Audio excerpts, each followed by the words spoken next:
Là, je suis vraiment très heureux de vous présenter ce livre aujourd'hui, qui est une réédition d'un livre qui est sorti en 1974 d'un auteur américain qui s'appelle James Crumley, grand ami de Jim Harrison, aujourd'hui lui aussi disparu.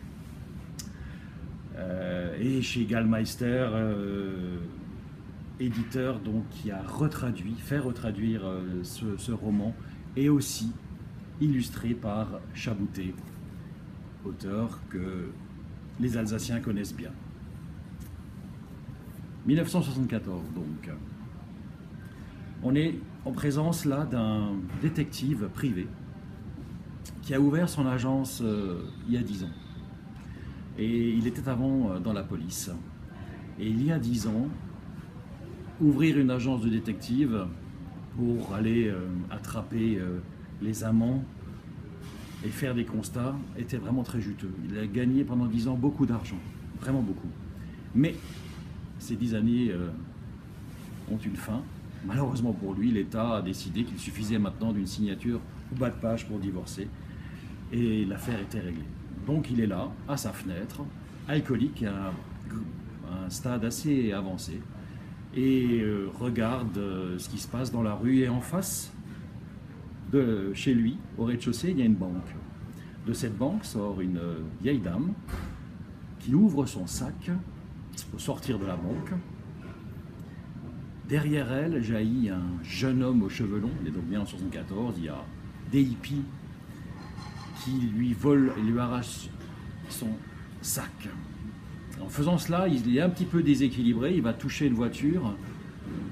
Il va complètement être déséquilibré, se retrouver au milieu de la rue, fauché par une autre voiture, tourné en l'air. Le sac de la vieille dame va s'ouvrir, les objets, l'argent, tout ce qu'il contenait vole en l'air. Le jeune homme retombe sur la chaussée et là il est happé par une autre voiture qui le traîne sur 300 mètres et il meurt. Tout s'arrête. Les gens se réveillent à nouveau, comme se réveille d'un cauchemar qui a duré vraiment une fraction de seconde. Le premier sort de sa voiture, regarde si elle n'a rien, la femme fonce dans la chaussée, récupère tout ce qu'il y avait, ou le plus possible, dans son sac. L'autre, qui a percuté le jeune homme, sort et constate les dégâts. Alors, ce qui m'a vraiment plu dans ce livre, c'est que c'est un roman policier, mais avec un style extraordinaire. Je vais vous lire simplement le passage, 2 phrases de l'accident. Voilà, la voiture qui le renversa roula tout droit à travers lui, comme un puissant direct à l'abdomen, sans que les mâchoires de frein esquissent le moindre mouvement en direction des tambours.